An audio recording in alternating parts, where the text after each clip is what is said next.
Hi everybody, today we're going to make cauliflower and potato curry aloo gobi in Indian.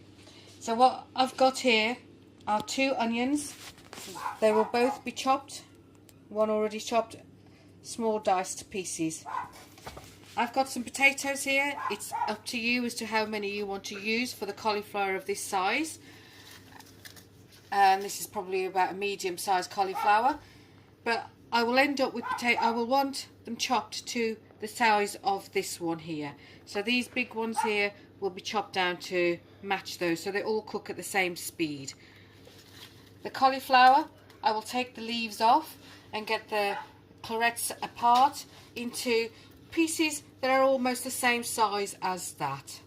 Okay. I've got 2 plump tomatoes with a little bit of juice, and 1½ chili cubes and 2 ginger and garlic cubes ready to use, and I will be using salt and the usual Indian spices. So that will be the usual salt, turmeric, garam masala that will go into this particular dish.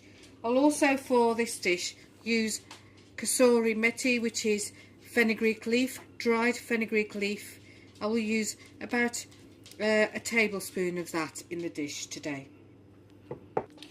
So the onions are all in a large pan to allow you room to be able to stir the dish as you're cooking. So into this I'm going to add about 2 tablespoons of vegetable oil. Any oil that you want to use is absolutely fine. This dish is really good in terms of you can more or less add all your ingredients in at the same time.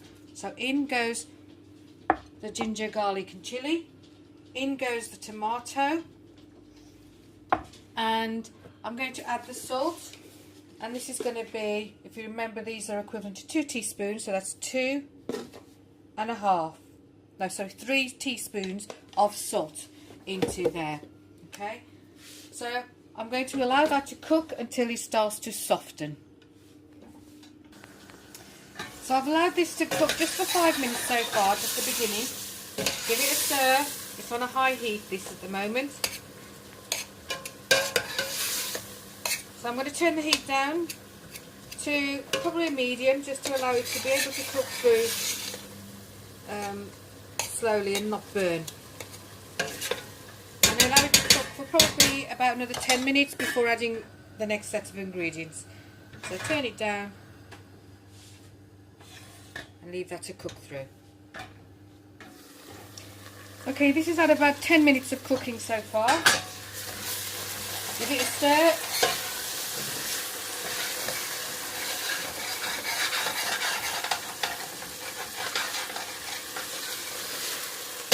Not too bad. So what I'm going to do now at this particular point is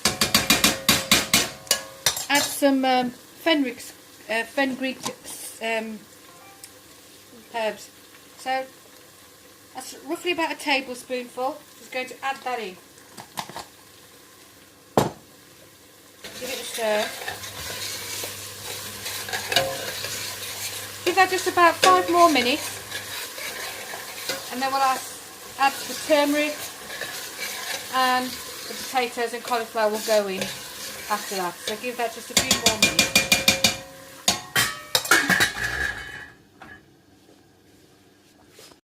So that's had about 5 more minutes. I'm going to now add 1½ teaspoons of turmeric. Give that a stir.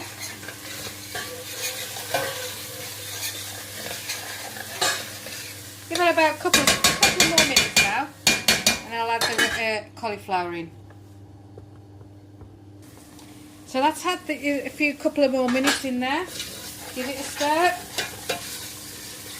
Okay, so at this point now I'm going to add the potatoes, which are here. Okay, they go in. Doesn't matter if the water goes in with it, that's absolutely fine. There's the cauliflower, which I have cut into the florets that it presents itself. The size of that they are at the moment may look big, but what it does is it cooks at the same speed, so that 2 ingredients can go in at the same time. If you were cutting them smaller, then you would need to allow potatoes to cook a little bit before you add the cauliflower in. But at this point, these will cook at the same speed, and I will aim to keep the cauliflower a little bit al dente. Give it a stir,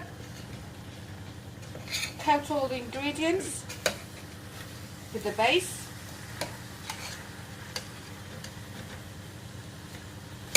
Now at some point or another, you might find it starts to really stick to the pan. If you need to add water periodically, just sort of a little, you know, maybe tablespoons at a time or so, nothing that it drowns in water, but just to lift the stick off the pan, then you can do that. What it also does, it steams off and cooks through, allows the cooking of the vegetable without having to add any further oil. So that's okay, all coated. I'm going to leave that for about 5-10 minutes, and then I will check it and see where we go from there. So it's had about 5 minutes.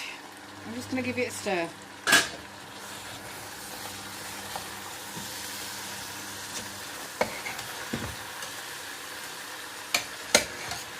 Okay.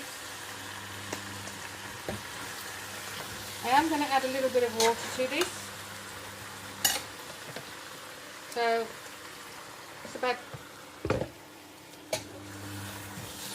2-3 tablespoons I've added there. Cold water from the tap, doesn't matter really. Could be boiled water, whatever you prefer.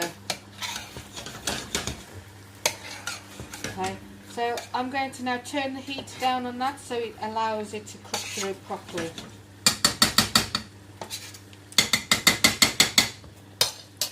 Turn it down. Not too low. Ensure you cover the pan and then allow that to cook.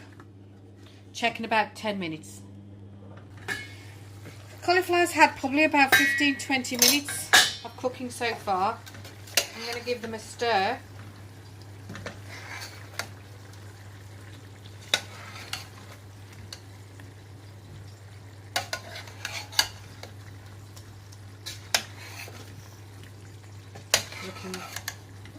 Looking okay at the moment, but I think just a little bit more cooking needed. So I'm going to give it yet another 10-15 minutes of cooking time. Cover the pan and allow it another 10-15 minutes. So cauliflower has had another 15 minutes, I would think, really, in timing. Before I stir the dish, I am going to add some garam masala. This just stops. This just helps in stirring the ingredients together, but also from disintegrating the cauliflower into complete mush. So to this, I'm going to add 1.5 garam masala. Give it a gentle stir because by this time it will be easy to break everything up. And I like to have mine so that I can see where I'm eating a cauliflower piece or a potato. As you can see, that looks like it's really done well. I'm just really stirring it for the sake of getting the garam masala on, but gently so that, as I said, they remain in pieces. And the way you can absolutely check that it is done, just go through the potato. Cauliflower will be, but check it if you want to. That's just the way I like mine. You can see it's going through nicely. So I will now stop cooking any further, and I will garnish this with some coriander, and that is it. The dish is done. Jazzy out.